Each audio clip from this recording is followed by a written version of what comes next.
Could you please sing Jai Radha Madhava?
Jayam Vishnupad Paramahangisa Parivrajakacharis Tadasishmad His Divine Grace A.C. Bhaktivedanta Swami Srila Prabhupada Ki Jai.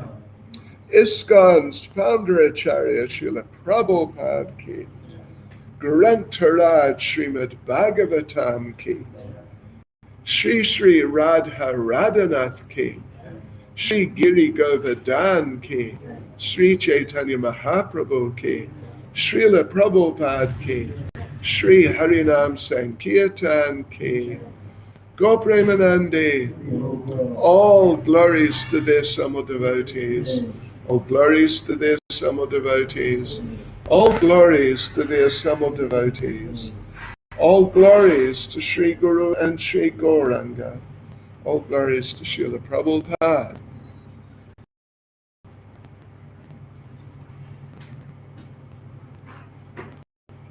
Om Namo Bhagavate Vasudevaya.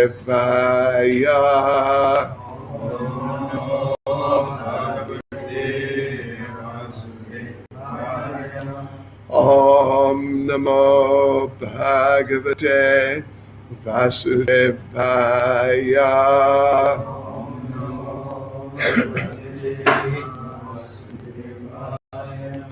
Om Namo Bhagavate Vasudevaya.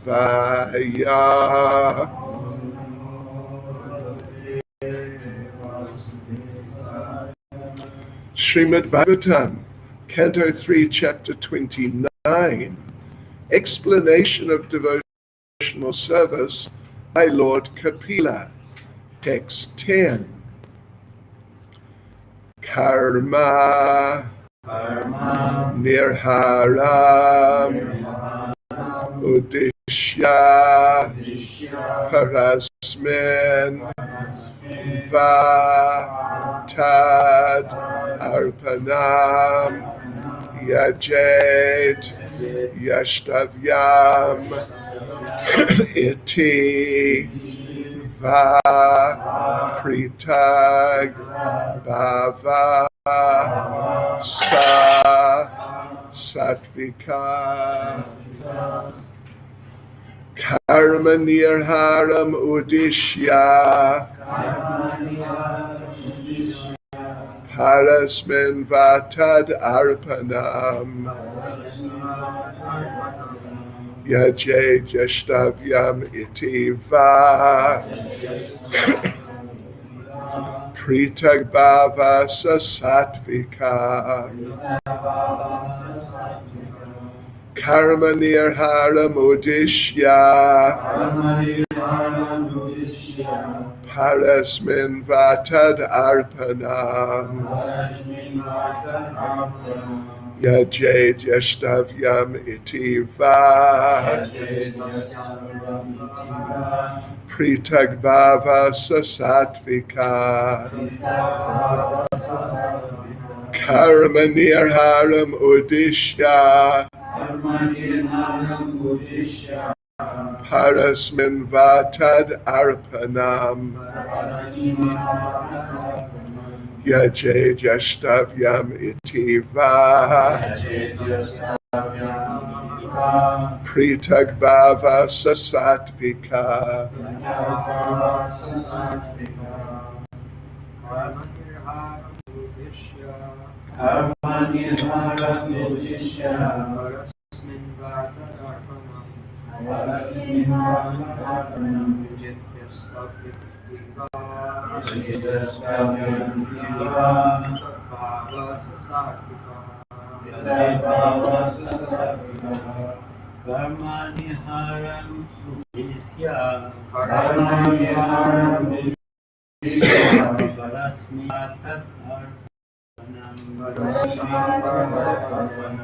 Yajet yastavyam itiva gatak bhavasa satvika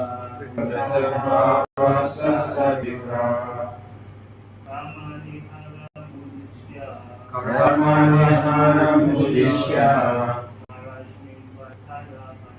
parasmin vatad arpanam Yajeyastavyam Iva Pratapavasasavika Karmaniharam Udishya Parasmin Vatanam Yajeyastavyam Iva Yajeyastavyam Iva Pratapavasasavika Pratapavasasavika Karmaniharam Udishya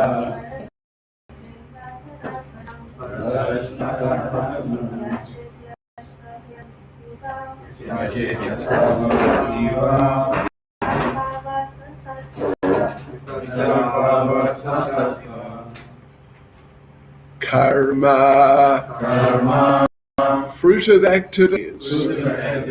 Nirharam, freeing oneself from. Udishya, with the purpose of. Parasmin, to the Supreme Personality of Godhead. Va, or Tat Arpanam, offering the result of activities. Yajet, may worship. Yashtavyam, to be worshipped. Iti, thus. Va, or Pritak Bhava, separatist. Sa, he, Satvika, in the mode of goodness. Translation. When a devotee worships the Supreme Personality of Godhead and offers the results of his activities in order to free himself from the inebrities of fruitive activities, his devotion is in the mode of goodness. Srila Prabhupada. The Brahmins, Kshatriyas, Vaishyas, and Sudras, along with the Brahmacharis, Grihastas, Vanaprasthas, and Sannyasis, are the members of the 8 divisions of Varnas and Ashrams, and they have their respective duties to perform for the satisfaction of the Supreme Personality of Godhead. When such activities are performed and the results are offered to the Supreme Lord, they are called karma arpana, duties performed for the satisfaction of the Lord. If there's any inebriety or fault, it is atoned for by this offering process. But if this offering process is in mode of goodness rather than in pure devotion, then the interest is different. The 4 ashrams and the 4 varnas act for some benefit in accordance with their personal interests. Therefore, such activities are in the mode of goodness. They cannot be counted in the category of pure devotion. Pure devotional service as described by Rupa Goswami is free from all material desires. And Yavilashita Shunyam, Chaitanya Charitamrita Madhya Lila, chapter 19, verse 167. There can be no excuse for personal or material interest. Devotional activities should be transcendental to fruitive activities and empiric philosophical speculation. Pure devotional service is transcendental to all material qualities. Devotional service in the modes of ignorance, passion, and goodness can be divided into 81 categories. There are different devotional activities, such as hearing, chanting, remembering, worshipping, offering prayer, rendering service, and surrendering everything. And each of them can be divided into three qualitative categories. There is hearing in the mode of passion, in the mode of ignorance, and in the mode of goodness. Similarly, there is chanting in the mode of ignorance, passion, and goodness, etc. 3 multiplied by 9 equals 27. And when again multiplied by 3, it becomes a 1. One has to transcend all such mixed, materialistic devotional service in order to reach the standard of pure devotional service as explained in the verses. Karma nirharam udishya parasmin va tad arpanam yajet yashtavyam iti va pritag bhava sasatvika. When a devotee worships the Supreme Personality of Godhead and offers the results, activities, in order to free himself from the inebriety of fruitive activities, his devotion is in the mode of goodness. Nama Om Vishnu Padaya Krishna Prestha Bhutale Shrimati Bhaktivedanta Swaminiti Namane Namaste Saraswati Deve Gauravani Pracharane Nera Vishesha Shunyavadi Pastya Chadeshatarane Shri Krishna Chaitanya Brahmanityananda Shri Advaita Gadadha Shivas Adi Gaura Bhaktavrinda Hare Krishna, Krishna Krishna, Hare Hare, Hare Rama, Rama Rama, Hare Hare. Vanchkalptarubhyascha kripa sindhubhya Vaditanam bhavanebhyo Vaishnavebhyo namo namaha. Srila Prabhupada ki jai. Yes, so this is very interesting and important discussion in Srimad Bhagavatam. It's important, it's interesting, well, it's just very interesting. But it's important because we, as aspiring devotees, who have got some way to go before we reach the level of pure devotional service, which is being mentioned here. So we have our tendencies to get into the modes. Who can deny that? No honest devotee can deny that. We have these tendencies. But the goal is pure devotional service, as Srila Prabhupada mentions in the purport, Anyabilashitam Jnana Karma Janavritam Anukulyena Krishna Nushilanam Bhaktir Uttama, to achieve Uttama Bhakti, the term used in that verse, which is a classical term for pure devotion service. Uttama. Tama means ignorance, and ut means above. Above, yes. Above ignorance, devotional service which is above ignorance, and in general above the modes of material nature. So in order to come to that level, which is the goal, it's part of the goal at least. Generally we say the goal is, as Lord Chaitanya said, prema pumarto maha. Prema pumarta mahan. Krishna prema, love for Krishna, is the mahan means great. Artha in this context doesn't mean material activity. Arta in this context means benefit. Pumarto Mahan. In order to, that prema, Krishna prema, is the great benefit of life. It's the greatest thing you can achieve, that anyone can achieve. And to attain any other sort of arta, benefit,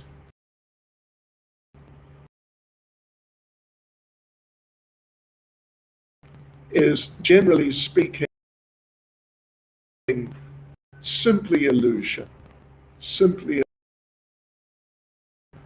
So yes, prema, Krishna prema, generally when we talk the result, what we're looking for in Krishna consciousness, we think in terms of devotion. But without becoming free from those different actions and efforts and so on, without getting free of them, you're not going to come to the level of prema. Of course, you get free of them generally, cultivating prema, but still, particularly in the beginning stages, generally has to make some effort to get free from the anathas, like trying to enjoy gratification, wanting to speculate about various philosophical conceptions of and ultimately the absolute truth.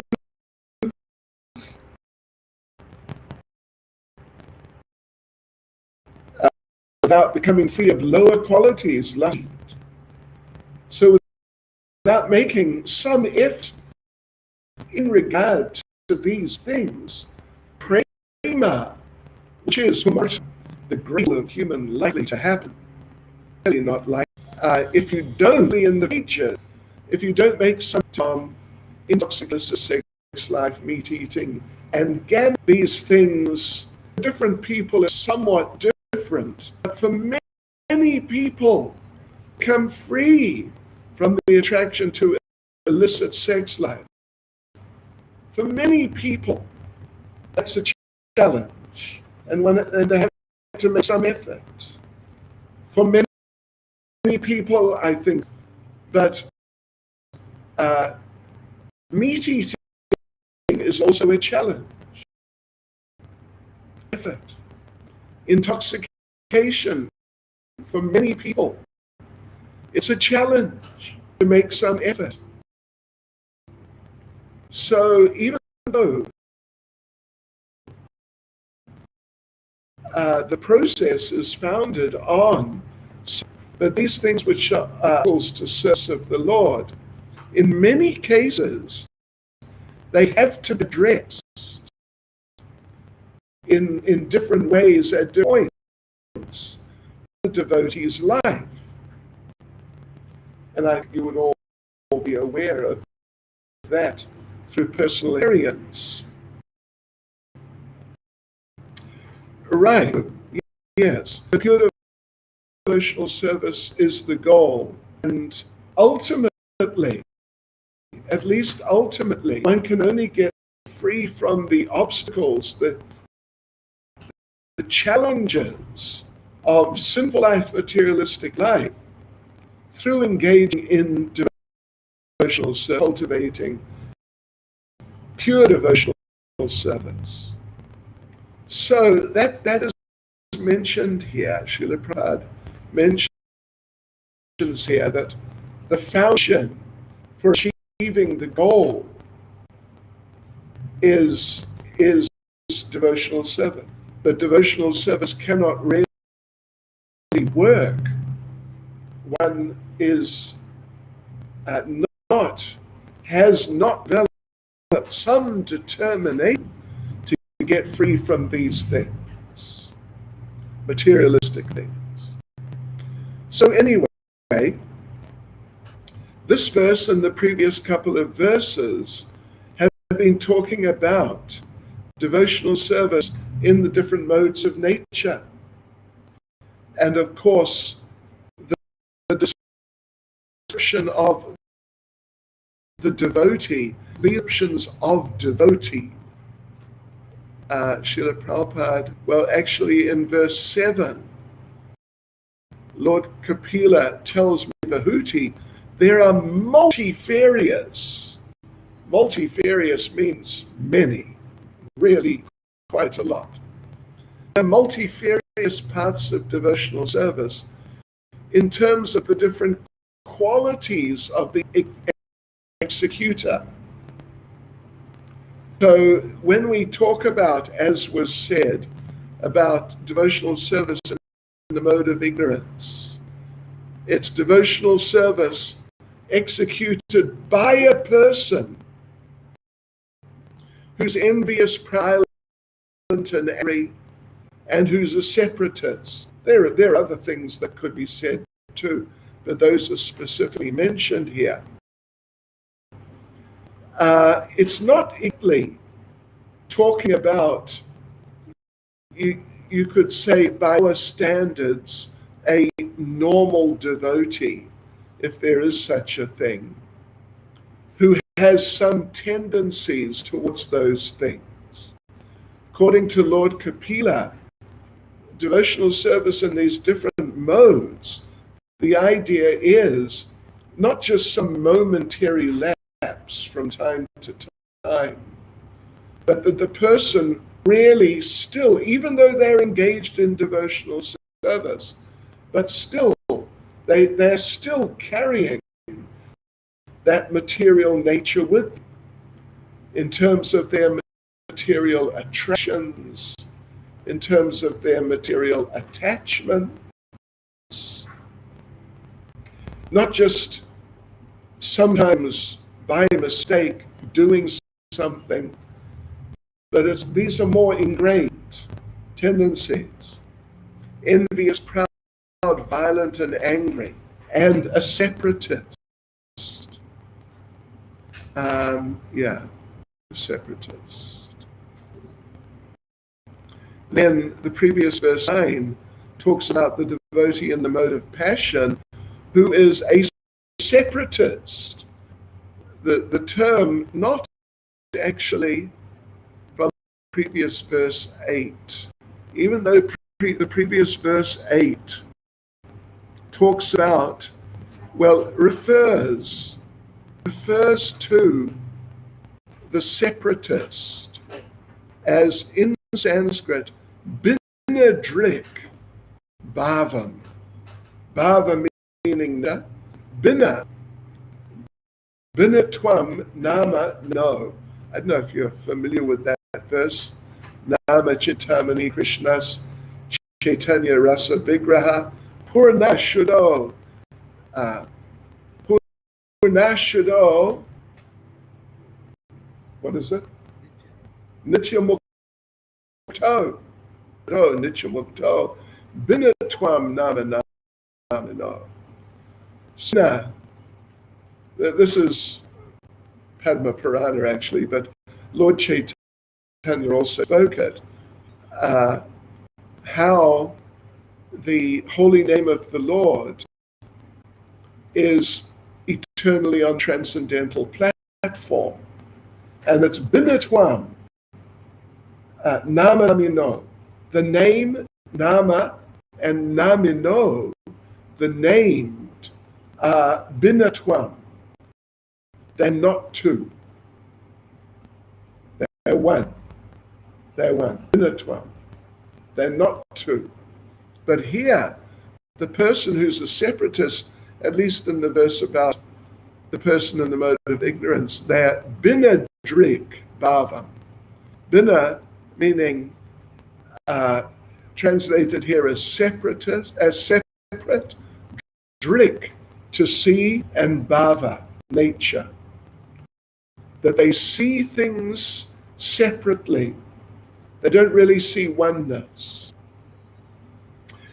In the following verse 9, then the term used in this verse for the separatist, one who sees things differently, it's the same as in the verse 10 we're reading. Pritag bhava. So again meaning nature, and pritag means separate, different. So that one, just to remind us, it's because it's relevant to us.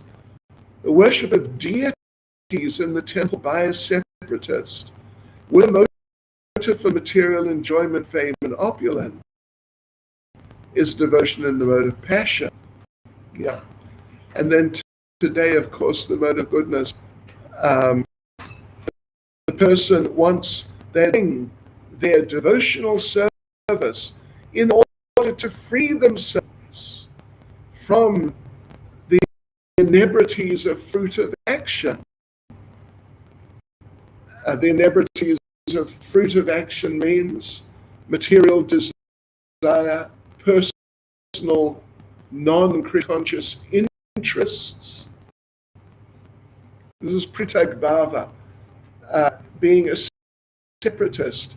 But you say, it's easy to say, and I'm sure you can understand that the devotee who's in the mode of goodness is better. The description, the devotee is described better terms than particularly the devotee in the mode of ignorance and also the devotee in the mode of passion, isn't it? Angry, violent. Such a devotee out of ignorance. No, that's not a good devotee. That's not a good devotee. Yeah. And the devotee in the mode of passion, who is their motive. The way Prabhupada translates the verses, they have a motive. They actually, they've got some enthusiasm for material enjoyment, fame, and opulence. Not just some sort of, because of previous conditioning, some sort of innate tendency in those directions, but they've got a motive. We want it through devotional service. We are performing devotional service because, at least, if not absolutely, but at least to some degree, because we want to enjoy material life, possibly become famous for something, and to become materially well-situated, opulent. People with a motive like that I am doing devotional service because of those things, then I'm sure we can all understand.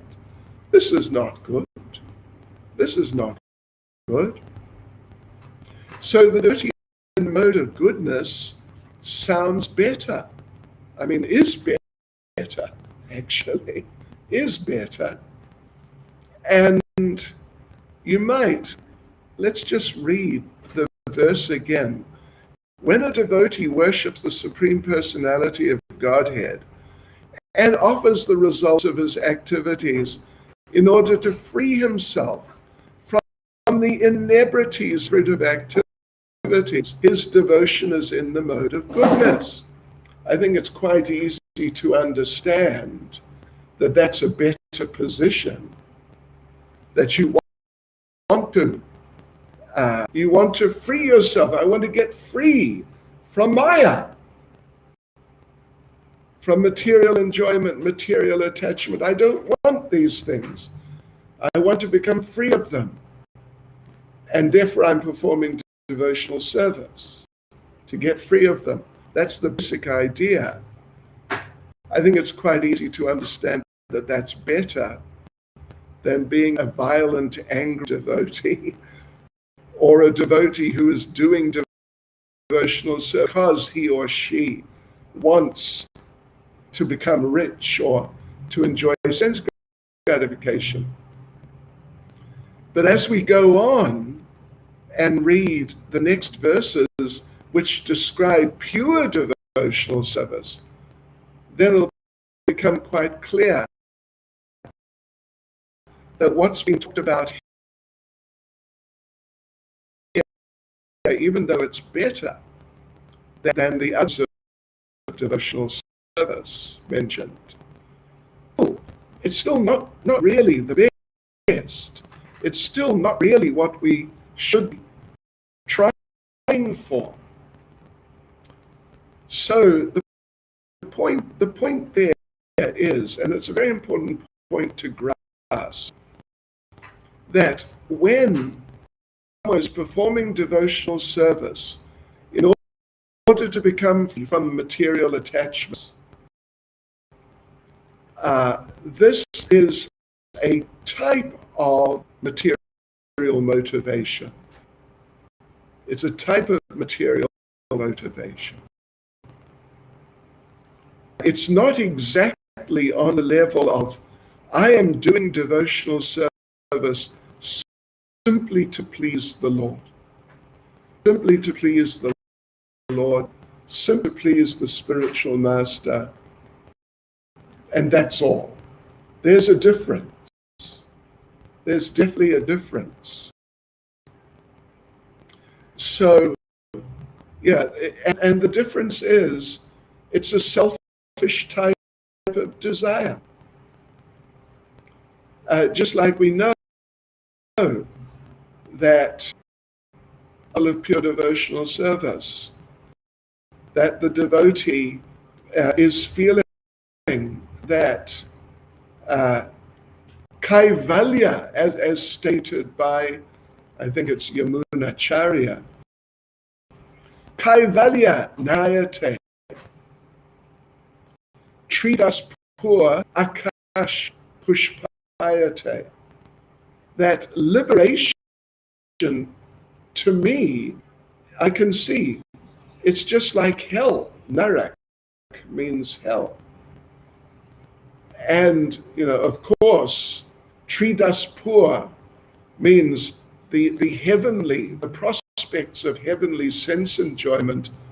Akash Pushpayate, just like some phantasmagoria, Prabhupada uses that term, a sort of hallucination, like flowers in the sky. I know that there is talk in Astra of, on some occasions, flowers falling from the sky. Yeah, at certain special times, Krishna's a demon, we understand. It happens sometimes. But if any of us sometimes feel we see flowers falling from the sky, it's probably just some form of hallucination. Yeah. But, yeah, anyway. So, but in this regard, in regard to this here, what Yamunacharya says, that kaivalya narakayate, that the desire for liberation is, or not just the desire, but the actual liberation. To me, liberation seems hellish. Yeah. Liberation is hellish. What is being stated? That we want to become, that the devotee in goodness wants to free themselves from the irritabilities of fruitive activities. Strictly speaking, in philosophical terms, this is a desire for liberation, strictly speaking. Of course, it becomes Krishna conscious when a devotee thinks, I want to become free from in the inebrities of fruitive activities so I can serve Krishna nicely. Then we're going more to pure devotional service. But in and of itself, just to feel that I'm serving to get free from material attachment, this is a type of desire for liberation.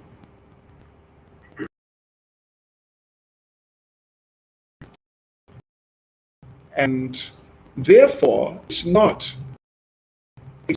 exactly what is real pure devotional service, a type of desire for oneself, whether it's good for me, it's bad for me, whether I like it, I don't like it, whether I feel I might get materially attached if I do it, whether if I do it, it might help me become free from material attachment.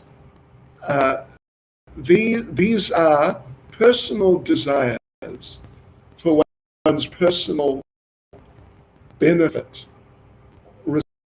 results for one's, whereas ultimately, at least pure devotional service means if Krishna wants it, then what is? I do it, or try to do it. Like, this is the essence, at least. Of course, we are not elevated personality. So therefore, sometimes if we do some devotional service, there may be some real danger which we may have to be mindful of. You know, particularly, for example,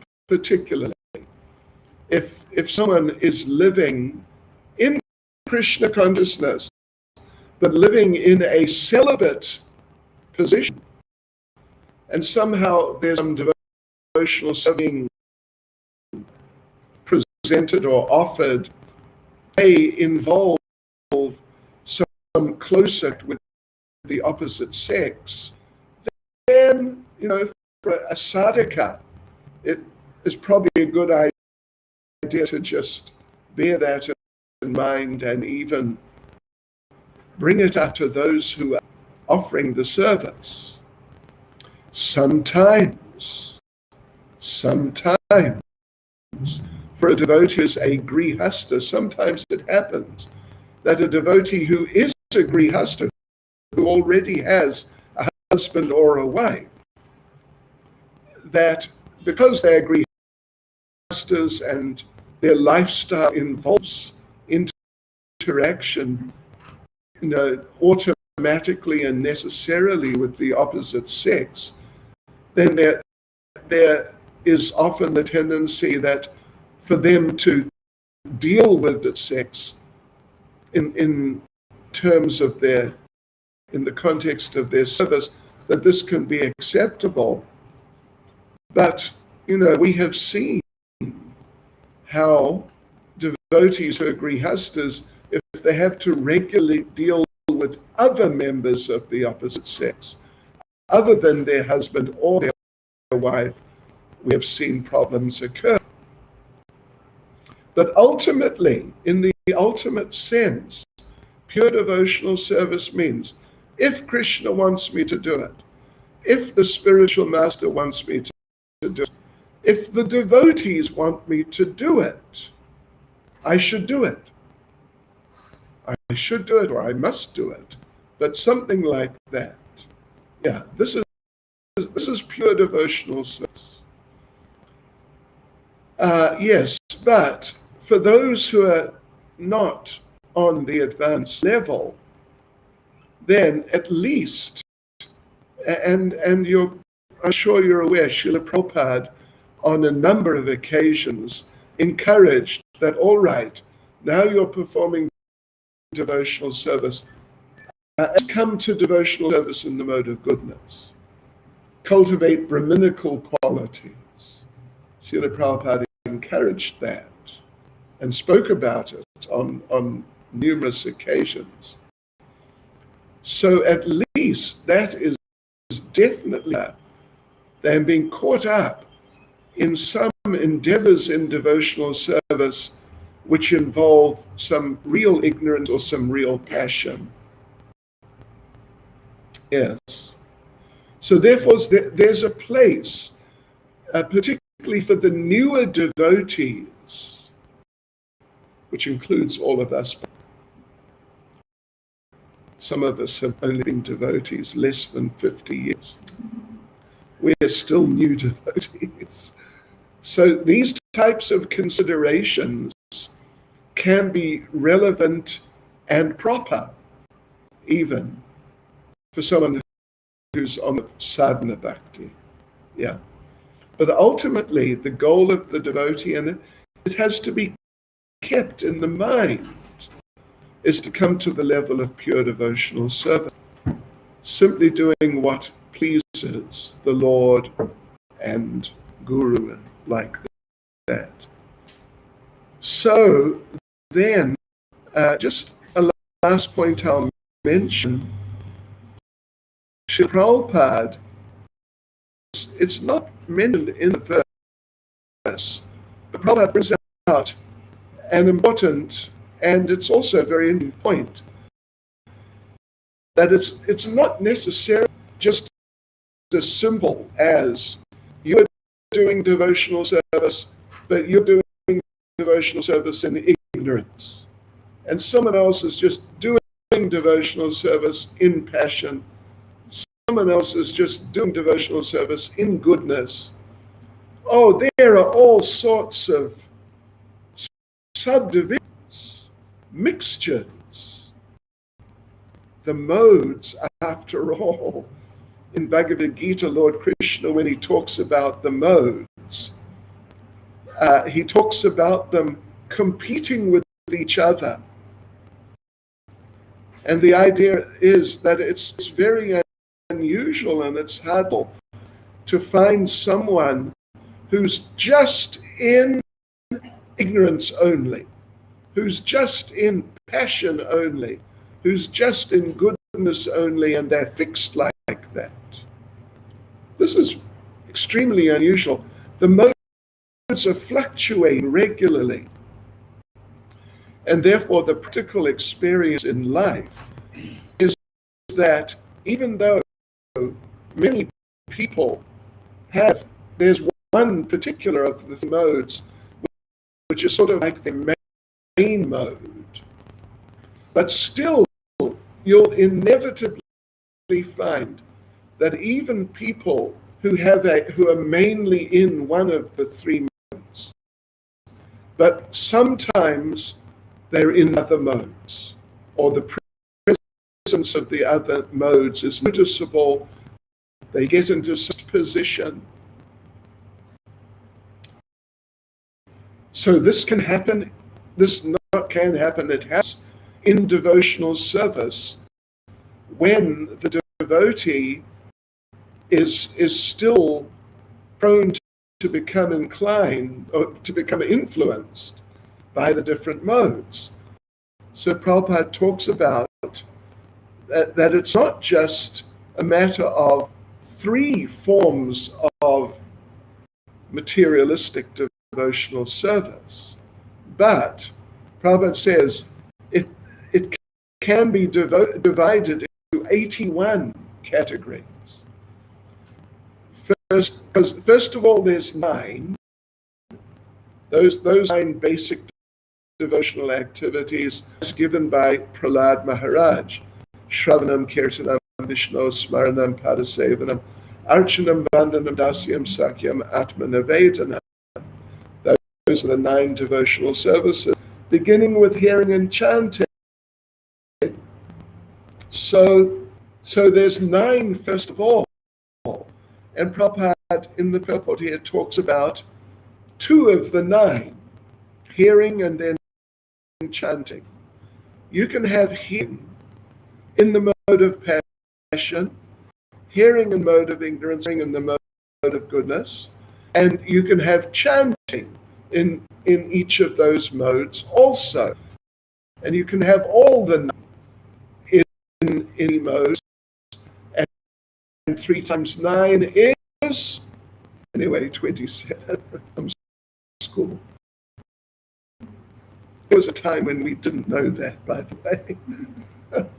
We learned it and was like, oh, gee, yeah, multiplication. So 3 times 9 is 27. But then you can subdivide further. You multiply 27 by 3. And you get 81. And if you really get into it, you can really divide like very, very subtle at a certain point.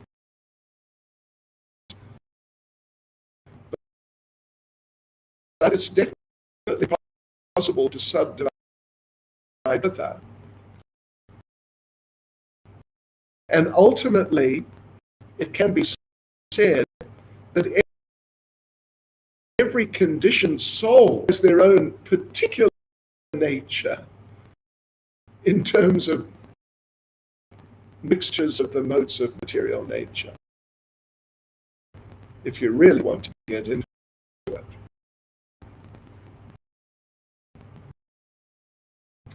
Yes. So therefore, Prabhupada says one has to transcend all such mixed materialistic devotional service in order to reach a standard of pure devotional service, as explained in the next verses. Tune in tomorrow to find out what exactly that is. And I'm sure when we hear that, then we'll look back on this and we'll think, yes, actually it's devotional service in the mode of goodness is not really what we should be striving for. Hare Krishna. Any before anyone? Any comment, question? Mother, loud and clear. How do we know what Krishna wants of us? Now, that's of course a question. Well, let's start at one end of the scale. I actually tell you, he does devotees. That's some devotees who say that, such a connection, relationship with Krishna, there's going on. Otherwise, for those who don't want to speculate that, I think that Krishna wants, so to find out from Yukastra, Sadhu Shastra Gurvakya Chitete Koriya Aikya. But even so, Scripture, to understand Scripture, Prabhupada made the point that actually, the Bhagavatam, when we read Bhagavad Gita, actually the purports are the most important things. The verses, of course, they're important, but actually the purports are more important because they give clarification on the verses. Even if the verses seem fairly obvious what they mean, in most cases, Prabhupada gives purports which give further clarification. So, some devotees are advanced enough that,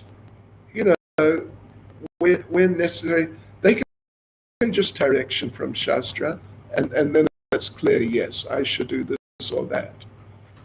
But for so many of us, we need the devotees us to decide and avoid possibly making mistakes And amongst the devotees, the spiritual master is the most important for us. So certainly the spiritual master can be and should be addressed, particularly when it's not clear to discussion with senior devotees. The spiritual master should be addressed about what's the right service for me at this point. But otherwise, in a general sense, generally it's sufficient to understand what Krishna wants, or you could say what Krishna wants also, but certainly what will be acceptable to Krishna through consultation with senior authoritative devotees. Yeah.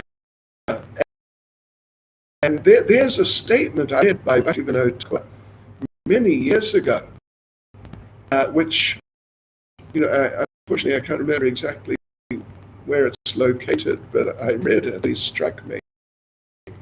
He said, if 4 senior Vaishnavas you should do something, then you can take it that Krishna wants you to do it. And Prabhupada said, now this is something which I noted down, I got it in my notes from years ago. Prabhupada says, if the temple authorities say you should do something, you can take it that Krishna wants you to do it. So we're really getting down, in a certain sense. I would say in those circumstances, it's nice to accept. There appears to be like some sort of challenge to your doing that, which the authorities may not be aware of or haven't taken into consideration sufficiently. You do have the right. They will just hang on. Let's consider this. But the higher you get up the sort of the chain with the spiritual master, definitely it's generally better to just accept and try, even if there appear to be challenges, because the mercy will be there. And if we're never willing challenges of any sort, it's going to be harder to make advancement. Yes. So, particularly with the spiritual master, if there's some suggestion of some service, and then if he expresses that he wants you to do that, generally we should accept. If there appears to be some really special consideration, you can also, Prabhupada had discussions with devotees on numerous occasions where he said he wanted to do something or suggested something, and then they mentioned some other considerations, and Prabhupada, adjusted. Is that okay? Hare Krishna. Thank you. Good question. Oh, yes. In terms of the 9 stages of advancement, could it be said that at the stage of Krishna, then one is entering the realm of pure devotion? The question is, in terms of the 9 stages from Shraddha to Prema of devotional service, if someone's come to the level of Nishta, could it be said that they're entering the realms of pure devotional service? Right. It can be said. It can be said. I mean, you can also say if someone's just bhajana kriya, they're sort of entering the realms. But of course, nishta means fixed.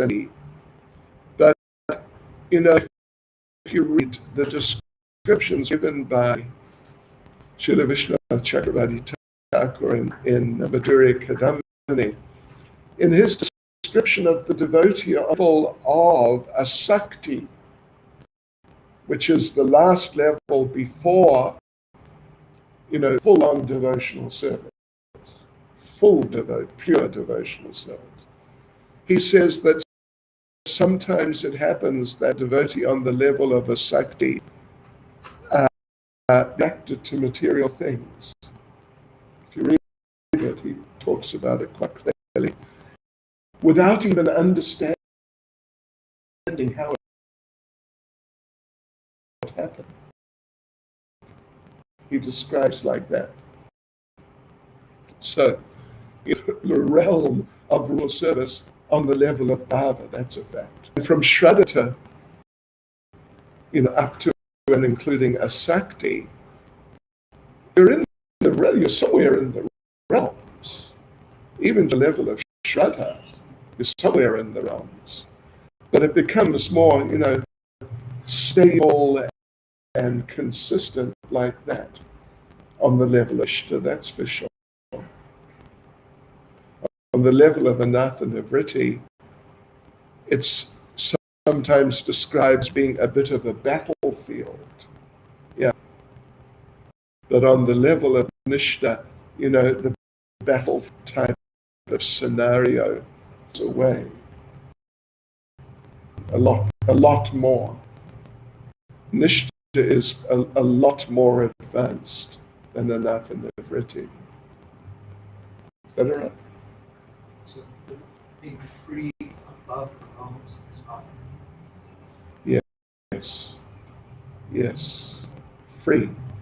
Yes. That's part of the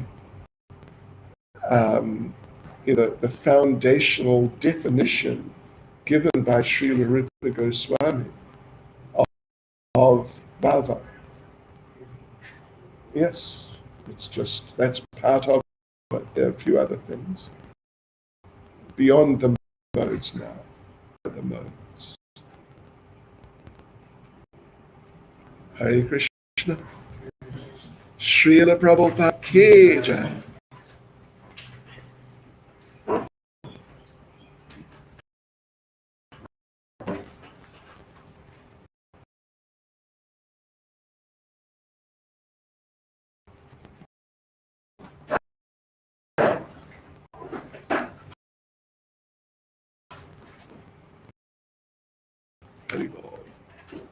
Das wieder.